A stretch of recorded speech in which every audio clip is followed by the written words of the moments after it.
Hey, I wanted to share with you what I learned prepping and running Witchlight Carnival, hoping that it'll make your prep a little bit easier and that I can share a cool nugget or two that you can use for your game. If you have any cool ideas, I'd love it if you could share them in the comments below. I might run this again and I'll look for some good ones to incorporate when I do. So, this is chapter 1 of the new hardback, The Wild Beyond the Witchlight. It's a level 1 adventure, although I think you could do level 1 or 2, no problem. There's no real combat in here, although I have some ideas for adding some, which I'll talk about later. So if you do level 2, you'd have to beef that up a little bit. There will be spoilers aplenty, so if you're a player, please wait till you play it and then come back and check it out after you do. The page references that I have in here, and if I have notes below, will be to the hardcover. Okay, so here we go. This is by Stacey Allen, Will Doyle, Ari Levitch, and Christopher Perkins, and the adventure is 4 to 8 hours long, I'd say. And that really depends on how long you want it to be as a DM. I made kind of a roadmap here of how I plan to run it, and it's been working pretty good so far. Stuff I did before the adventure was ask the players a couple questions. Did they want to do the quest or the lost things? I also asked them about what their character looked like when they were very young and what they looked like when they're very old, because that'll come up in the Hall of Illusions. And then I asked them what creatures were they afraid of, because that'll come up in the Mystery Mine. Okay, and then we came to the ticket booth. Ticket booth I made a little bit of a tweak to. I made sure and I had it posted outside the ticket booth that bartering was an option, since that's such a cool little thing to do, and characters might not think to even ask. So I have that displayed for the characters when they show up.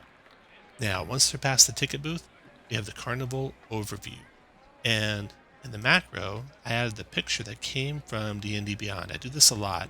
The syntax for doing that's pretty simple. You just have a closed bracket with the text you want to use. I just put an X there, and then parentheses with the URL for the picture. So that's what that looks like to get this into the chat.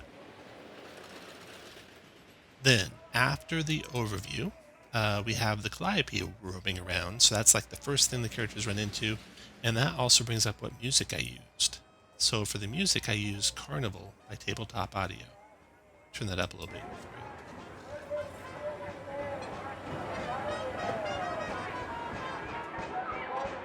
So that's pretty good little background music to use for the adventure, just to have that running the whole time.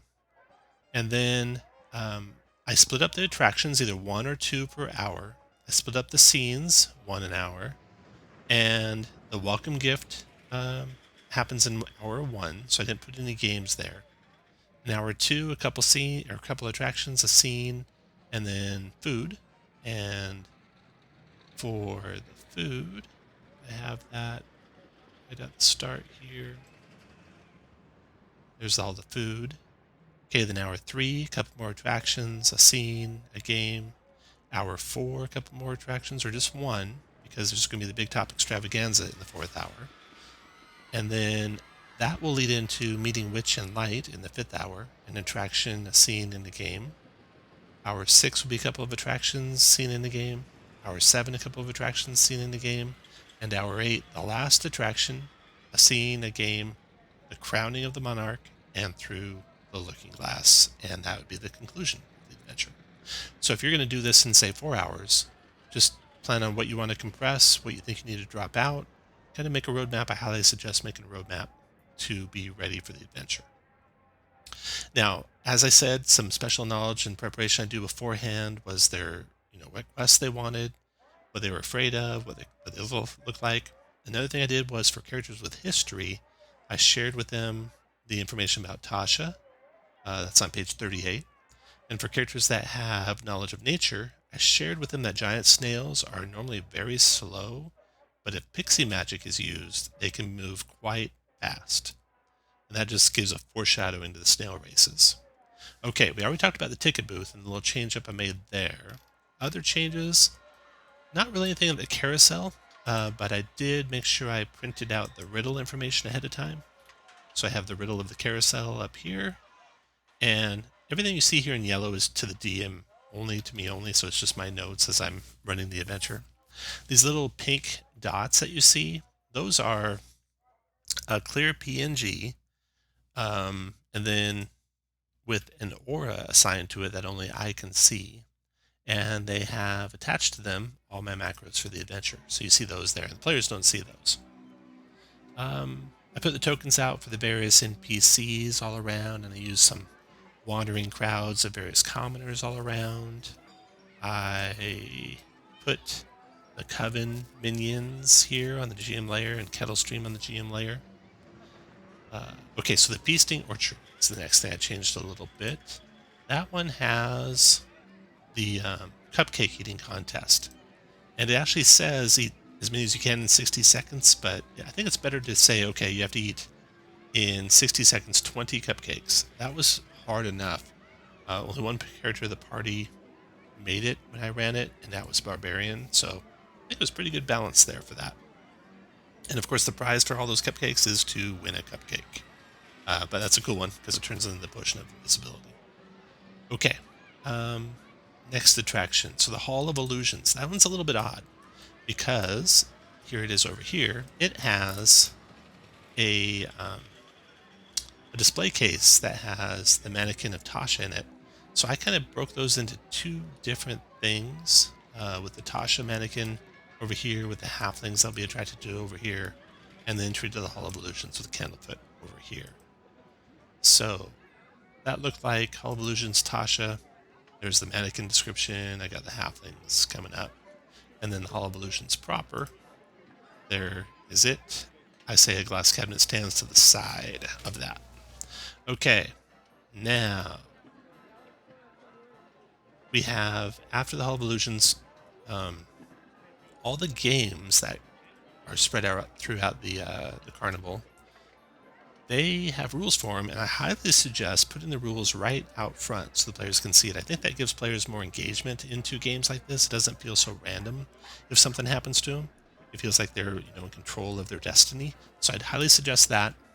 I think I'm going to put up some macros for each of these games that has what the buttons do that I press there for each of those games. So look for that in the description below. Okay.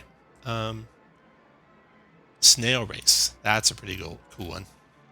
So the Snail Race, I would recommend making a race course ahead of time, which I've done down here. Just simple lines in Roll20.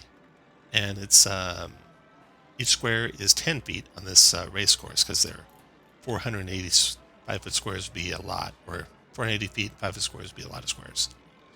Then I put the rules out here for the players to see. Like I said, I think that gives players more engagement, the surprises for players to see.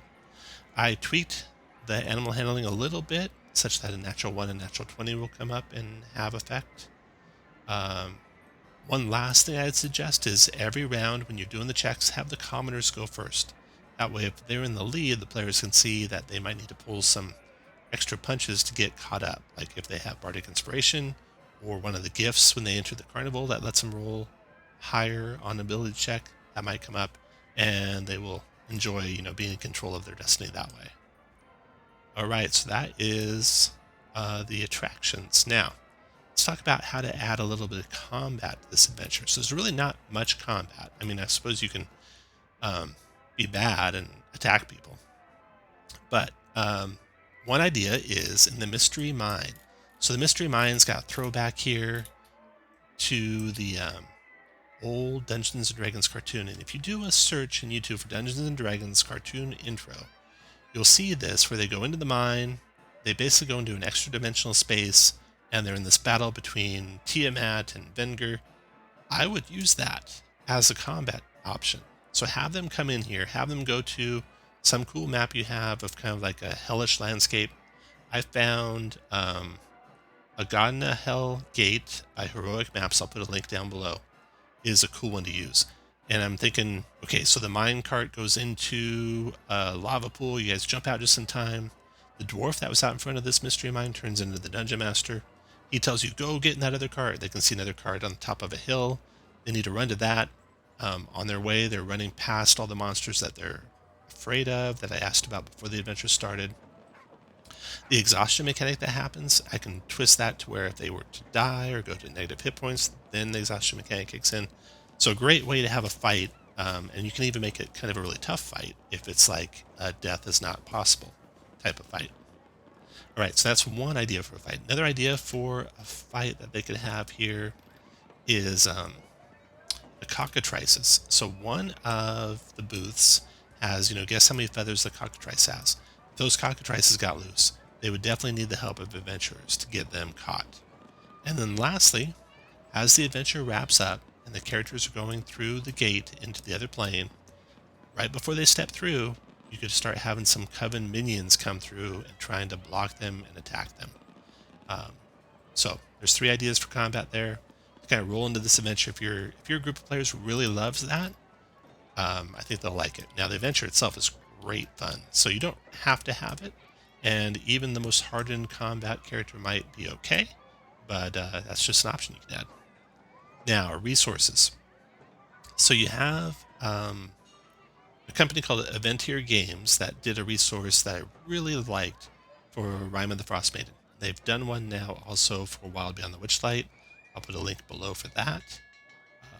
I think I'll do some macros for the games. I'll put a link below for those. My adventure macros, you can see how I do these buttons here with all the macros for locations in the adventure. I'll put a link to that below. And I think that's it. So, have a great time running this adventure. If you have any ideas, put them in the comments below, and please hit that like button.